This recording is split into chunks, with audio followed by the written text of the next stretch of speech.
Bonjour à tous. Alors, les énergies du mois de juin 2025 pour les béliers.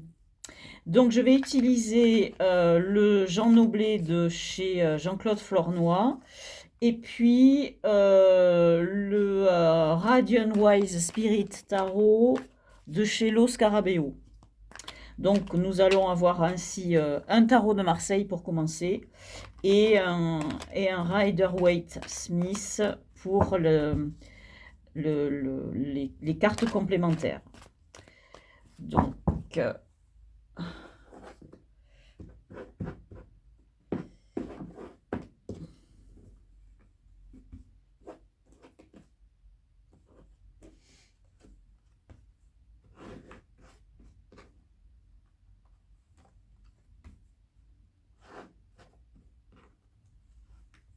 voilà, je tire les cartes qui, euh, qui m'attirent, en gros, qui attirent mon regard.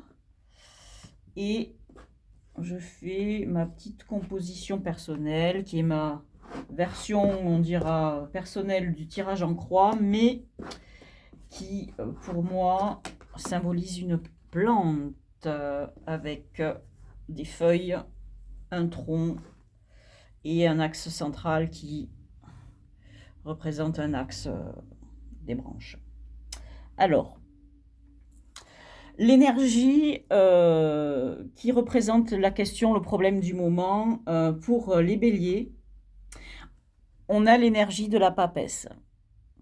Alors, donc, on est dans l'intuition, dans la sagesse, on est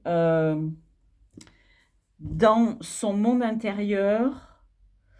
Et il y a quelque chose qui se dévoile. C'est la signification de ce voile ici qui s'ouvre autour de la tête de la papesse. Il y a un savoir qui fait surface. Alors, ici, le défi à relever, c'est le monde. Alors donc, il est question vraiment d'un accomplissement. Et donc, c'est une question majeure. Ici, on a deux arcanes majeurs et deux arcanes majeurs très, très importants. Donc, pour les énergies qui nous viennent de l'extérieur, qu'elles viennent d'en haut ou bien de l'entourage, on a le 10 d'épée. Donc, on a, avec le monde, on a évidemment quand on est à son accomplissement, on est en fin de cycle. Et le 10 représente aussi cette idée de fin de cycle. Mais aussi de maîtrise. Le 10 d'épée, dans le tarot de Marseille, n'a pas la même signification que dans le Rider-Waite.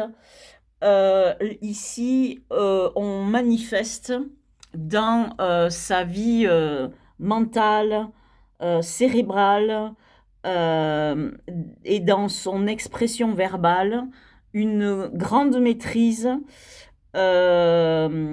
Et aussi, il y a cette idée de fin de cycle, donc qui cadre bien avec le monde.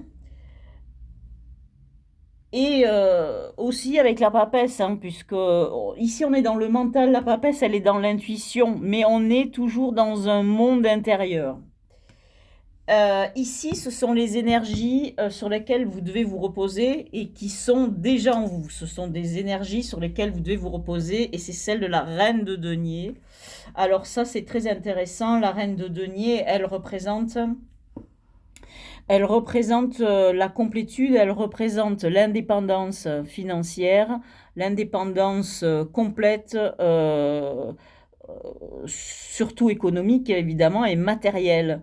Et donc, c'est ce que vous demande de faire le tarot, c'est de vous reposer sur votre indépendance parfaite. La carte centrale hein, qui va représenter l'énergie du tirage, c'est l'impératrice. Alors, dans l'impératrice, on a une notion de création. C'est un 3. Donc le 3 dans le tarot de Marseille, c'est l'énergie vraiment de, de cette chose qui germe et qui se crée sous nos yeux, que ce soit un enfant qui naît, que ce soit une œuvre que l'on crée ou un projet que l'on met en œuvre. Il y a une idée d'abondance, de création, de beauté aussi. C'est lié, l'impératrice est liée beaucoup à quelque chose d'artistique. C'est une magnifique carte et on voit que cet axe horizontal est composé uniquement d'arcanes majeures. Donc un mois majeur, hein, que ce mois de juin 2025 pour les béliers. Alors ici, on est dans tout ce qui sera les relations humaines, c'est-à-dire tout ce qui touche à l'affectivité, les relations familiales, amicales et sentimentales. Et on est dans le roi de coupe. Donc, on est dans la maîtrise complète de nos émotions et, et de tout ce qui va représenter notre monde affectif. Donc c'est très intéressant d'avoir ici en bas du jeu juxtaposé la reine de denier qui elle est à fond dans le matériel et qui vous demande d'avoir les pieds sur terre et justement de ne pas vous laisser noyer par vos émotions. Ne perdez pas pied, restez ancré, restez accroché à votre indépendance. Et cette idée de maîtrise de vos émotions qui complète bien cette reine de denier.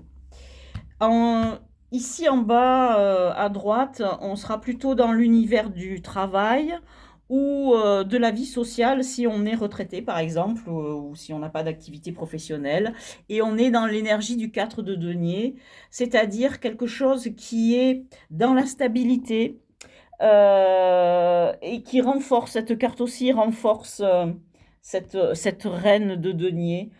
On vous demande de vous reposer sur vos acquis matériels, de ne pas vous disperser, de ne pas dilapider ce que vous avez.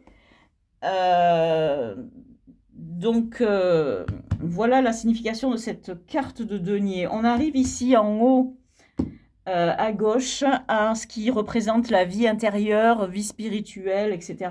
Et on a le pape. Donc, avec le pape, on a l'idée d'avoir la foi. La foi en son projet, la foi en quelque chose qui doit nous porter vers l'accomplissement. Alors, ce qui est très intéressant sur cette carte du monde dans le Noblet, c'est qu'on a un hermaphrodite. On a ici, si vous regardez, un corps qui est plutôt féminin, avec une taille marquée. Et si on regarde de ce côté, au contraire, on a un corps plutôt masculin.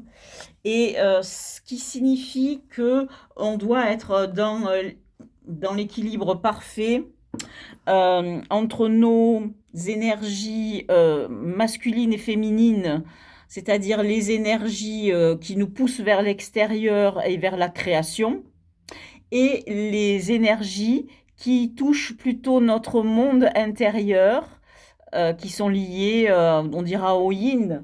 Et c'est étonnant de voir que du coup, on a le pape et la papesse qui représentent un peu tout ça. Cette espèce de couple, en fait. C'est très, très intéressant. Donc, le pape, c'est la foi. Et c'est aussi l'idée d'engagement, etc. Et bon, je l'ai un petit peu retourné. On a le pendu dans tout ce qui pourrait nous amener vers vers une évolution possible, une direction, quelque chose qui se propose à nous. C'est-à-dire l'idée de se poser et de réfléchir. Le pendu, il a cette position de jambe là qui représente une espèce de 4 en fait, qui représente symboliquement Jupiter, le pouvoir. Et on est suspendu, on est accroché, donc on ne peut pas agir. Et on est appelé à réfléchir plutôt sur un projet qui est en nous et qui demande à être créé, puisqu'on a l'impératrice au cœur de quelque chose. Donc, on a quelque chose à faire naître. On doit porter quelque chose dans le monde. Pas forcément lié au travail, puisque dans le travail, on a un 4, donc on est dans la stabilité. Et donc, il s'agira d'autre chose. Alors, on va compléter avec donc ce Rider-Waite Spirit Tarot, qui normalement ne devrait pas refléter la lumière parce que même s'il brille, j'ai vérifié au début l'angle de l'orientation des lumières là, et ça devrait pas briller alors que normalement il est vraiment brillant. Donc je vais recouvrir mes cartes.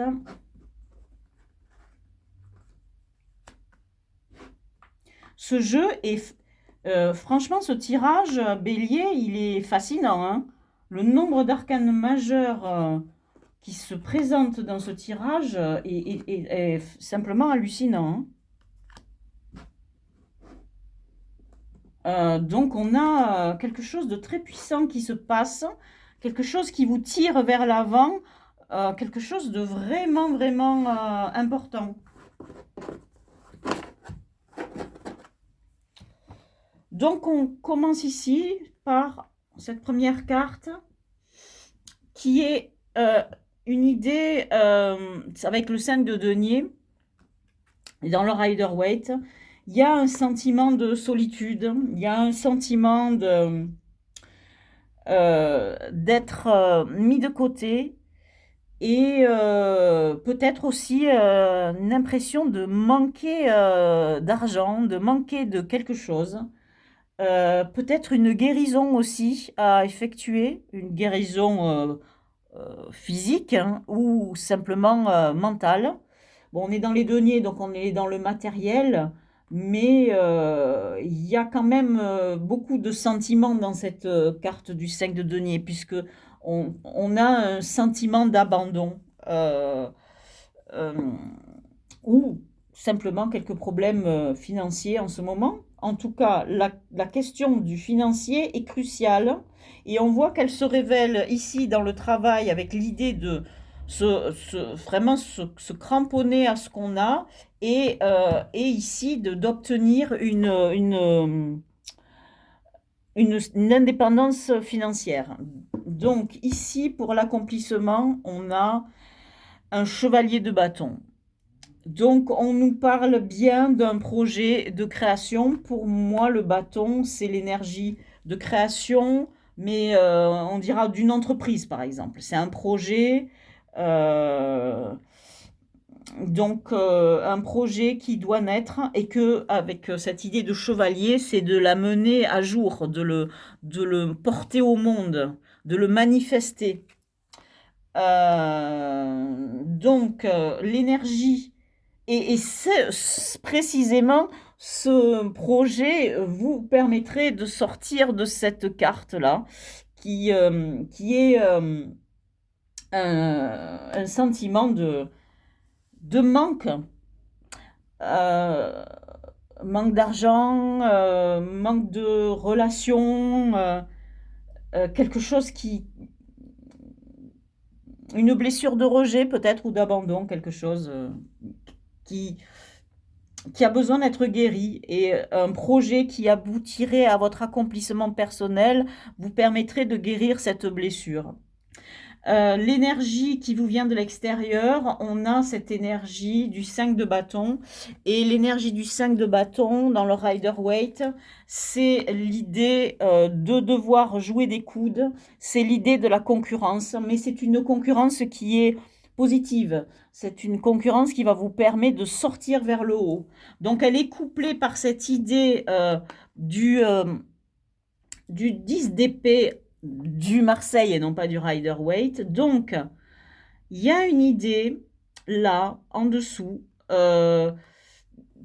qui est vous allez devoir réfléchir à quelque chose. Peut-être que votre activité, elle est liée à bon, quelque chose de mental, mais quelque chose qui est lié à l'expression verbale. On est toujours ici dans le bâton, hein, donc il y a une énergie vraiment de feu, de création qui est puissante. Alors, l'énergie sur laquelle vous devez reposer, c'est celle des amoureux. Alors, cette carte, elle peut être interprétée de plusieurs manières. Bon, est-ce que c'est votre couple? Est-ce que vous allez devoir vous reposer sur votre couple, sur quelque chose, sur une personne que vous aimez? Ou bien, au contraire, c'est vous et votre futur vous, celui qui est ici dans le monde. Et vous allez devoir vous pousser à atteindre cet objectif qui est votre accomplissement.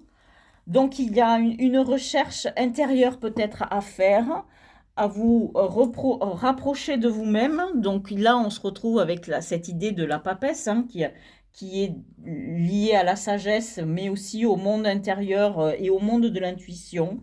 Donc, on vous demande de chercher en vous cette force qui va vous tirer vers le haut et vous pousser à créer et à réussir à jouer des coudes positivement dans cette concurrence. Parce que dès qu'on crée un projet, évidemment, on se retrouve dans un monde concurrentiel. Et il faut avoir l'énergie de se battre, hein, donc l'énergie du feu. Alors, dans tout ce qui est vie affective, relationnelle, etc., on a le 8 de coupe. Et donc, il y a cette idée de chercher quelque chose d'autre, d'aller plus loin, de laisser quelque chose dans son monde affectif derrière soi. C'est-à-dire que avec le roi, vous avez, parce que là, on est vraiment dans 2 cartes de coupe, hein, donc dans les émotions et les sentiments, on est à fond dans la carte. Vous avez une espèce de maturité, donc avec le roi, et cette maturité vous permet de discerner et de savoir vers où vous devez aller pour atteindre cette 9e coupe qui est une espèce de Graal, euh, comme si quelque chose vous poussait à améliorer peut-être votre cercle d'amis. Peut-être vous avez besoin de chercher quelque chose comme une espèce de perle rare, un cœur en or, quelque chose qui vous manque, hein. Alors, je vais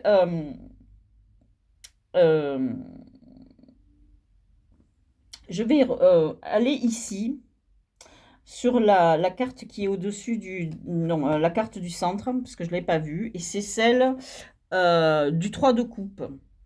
Et c'est très intéressant parce que justement, le 3 de coupe, il va compléter ces 2 cartes. C'est-à-dire que, je vous ai dit, il va falloir que vous cherchiez donc peut-être quelqu'un, une perle rare, quelque chose qui vous manque dans votre entourage, et peut-être que vous allez le trouver en vous rapprochant des autres, en célébrant, en étant plus festif, peut-être sortir et rencontrer des gens dans des cadres plus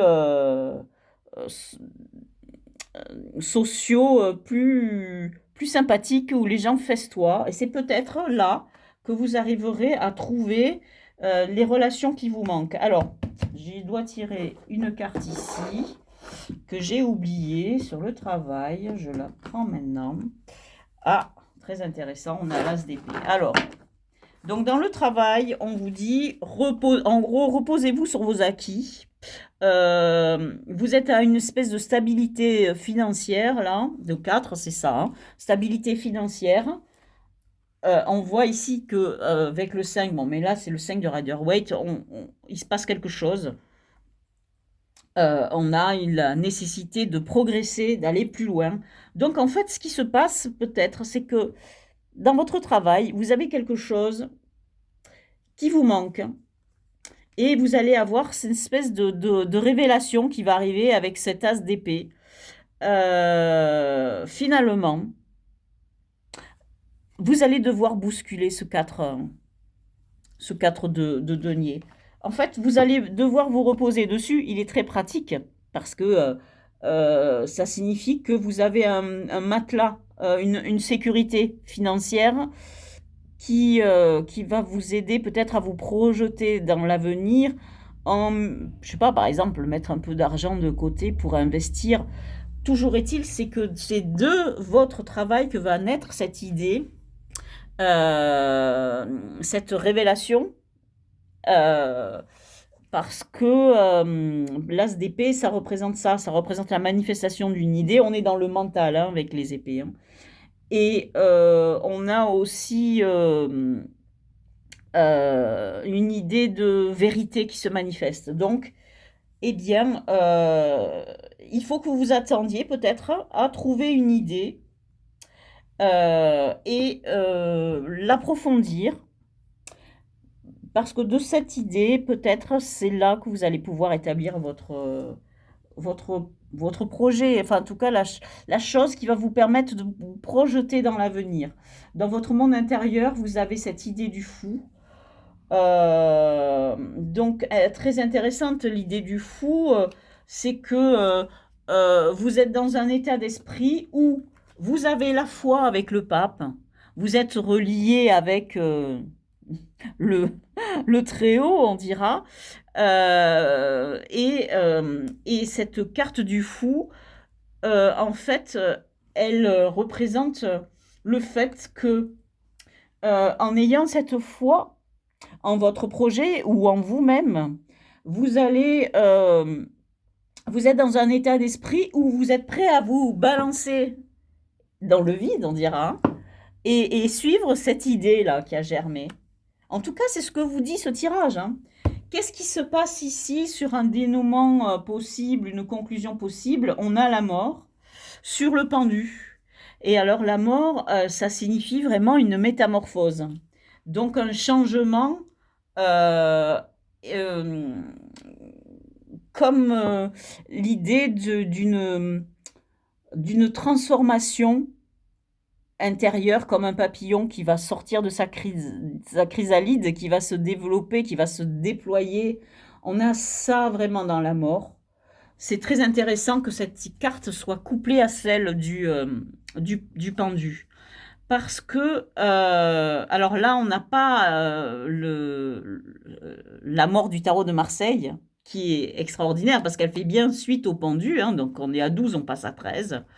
Et dans le tarot de Marseille, on a des mains coupées, des pieds coupés, et des têtes couronnées, coupées. Dire que cette idée dans la mort, la carte de la mort, que on se débarrasse de toutes les questions d'ego, toutes les questions de vanité, de choses qui ne servent à rien pour aller vers l'essentiel. On élague. Donc, d'où cette idée de les mains coupées, les pieds coupés.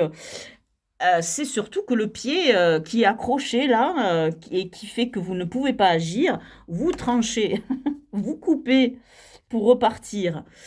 Et ce pied après, on le retrouve dans ce sol fertile qui est au pied de la mort dans le tarot de Marseille. Alors ici, dans le Rider-Waite, on a plein de choses dans le sol. On a une couronne renversée. On a quand même cette idée qui est toujours là. On a 2 tours au fond avec un soleil qui se lève. On est vraiment vers quelque chose qui projette vers l'avenir. Ici, on est empêché d'agir. On est obligé de réfléchir, d'avoir une illumination, de changer son angle de vue sur les choses pour arriver à faire table rase, puisque la mort, c'est cette idée-là, c'est de se transformer et d'aller vers autre chose, vers un mieux. Donc, vous regardez le nombre d'arcanes majeures que vous avez. Vous avez les amoureux, vous avez la papesse, vous avez le pape, vous avez le fou, vous avez le monde, vous avez l'impératrice, vous avez le pendu et la mort. C'est très très impressionnant parce que toutes ces cartes, elles nous parlent d'un accomplissement qui doit passer par une transformation complète, un changement vraiment de point comment dire, d'angle de vue dans votre vie pour effectuer cette transformation. Peut-être vous retourner vers vous-même, entre la papesse qui parle de savoir, d'intuition, de monde intérieur, et l'amoureux qui pourrait être pas simplement une question de couple, mais d'être euh, elle signifie, elle illustre votre relation entre ce que vous êtes et ce que vous voulez devenir ou que vous devez devenir grâce à cette mort. Voilà pour les énergies des béliers pour ce mois de juin 2025. Je vous remercie de m'avoir écouté et je vous dis à bientôt dans une prochaine vidéo.